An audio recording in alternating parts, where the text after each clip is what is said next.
Welcome back to Writing Workshop Wednesday. It's time for part 3 of busting your writer's block. If you missed it, last week's episode covered what to do when you're stuck on your plot, and part 1 was about what to do if you're stuck on a scene. Today, we're going to talk about what to do if you're stuck on your main character. You're sailing through your plot, your main character is making all the bad choices, and delightfully conflicty things are happening as a result. But something just isn't clicking with you anymore. Her thoughts are meandering and you can't get her to focus. Or you just feel detached from her despite starting off this project feeling a real connection. She is your protagonist for a reason. There's usually a simple solution to what happens when your protagonist is causing your writer's block. Here's a refresher from back in this video. Your protagonist is going to want more than one thing over the course of this novel. In fact, she's probably got an external want that I'm sure is really obvious to you. The external want is always obvious, but she's also got an internal want or a need. She might not be aware of this need. Now, you, as the author, probably are aware of it, but as your book gets going and you really get into draft mode and you're making sure to hit all of those plot points, it can be really easy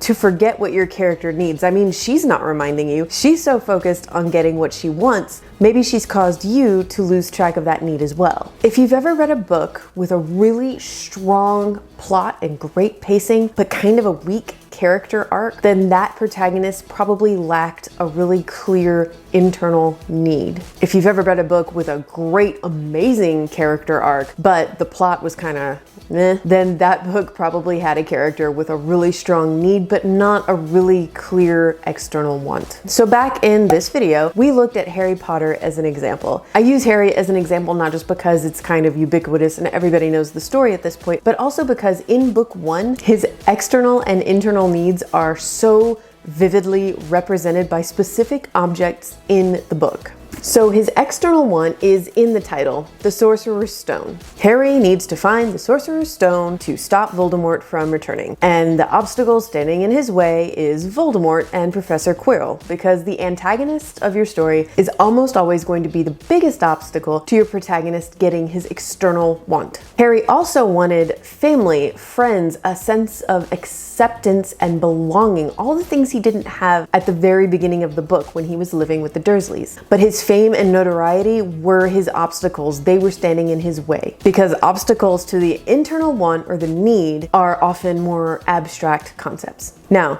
Harry's internal want, that need, is screaming loud in the first few chapters with life at the Dursleys. He is treated like garbage. He lives in a cupboard. His cousin is spoiled and he has nothing. Then he gets to Hogwarts. He befriends Ron and eventually Hermione and gets along with his classmates. And then he learns a little bit more about Voldemort and what happened to his parents. And he learns about the Sorcerer's Stone.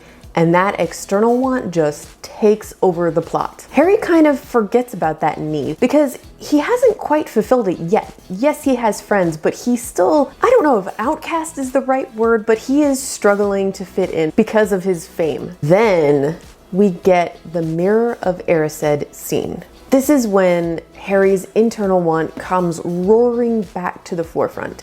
He stands in front of that mirror, and what does he see?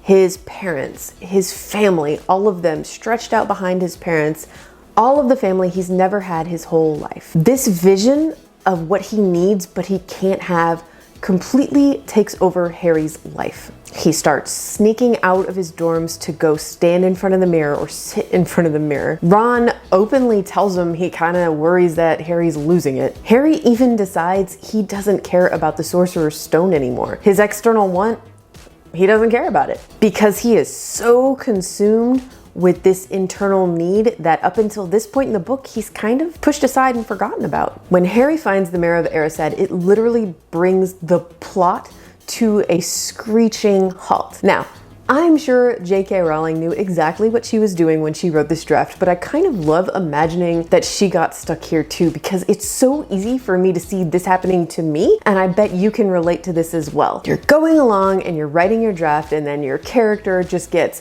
caught up in this one thing, and you cannot, for the life of you, steer them back onto your plot that was going so well up until now. Now, in the book, Dumbledore finally steps in and gives Harry some sage advice. and Harry is able to, at least temporarily, step away from the mirror. In fact, the mirror is moved, so he can't look at it and pine anymore. But then in the climactic scene of the book, Harry faces the mirror once again. Only now, he understands that getting the Sorcerer's Stone before Voldemort and protecting the lives of his friends and family now, everyone who's still alive, everyone that he cares about, and everyone who now cares about him, is the most important thing.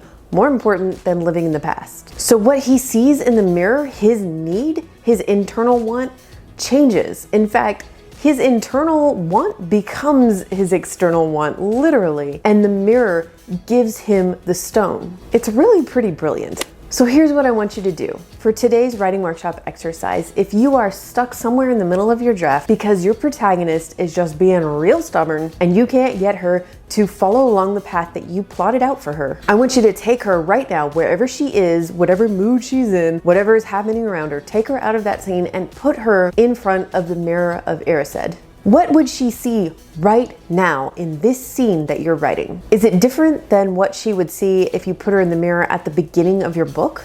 And what do you want her to see at the end of your book, in the climax of your scene and in the wrap up? Is it going to change, or is she going to have the same need? And is that need going to be fulfilled? Take a look at where she is right now on her road to getting that need. Maybe there's a way you can bring it into the scene or whatever area of the book you're in right now to show her and the reader that you know it's still there and it's still important and she's still doing the necessary work to eventually get there. Now, just in case that doesn't work, I've got a couple of bonus exercises for you. Get your head out of your book completely for a second and think of 3 books or movies that you absolutely love. Think about those protagonists. What was their want and what was their internal need? Another way to do this, if you like making lists, I love making lists, is to make a list of your protagonist's priorities. Better yet, make a list of her priorities at the very beginning of the book, and then make a list of her priorities at the midpoint of the book, and make a list of what you think her priorities should be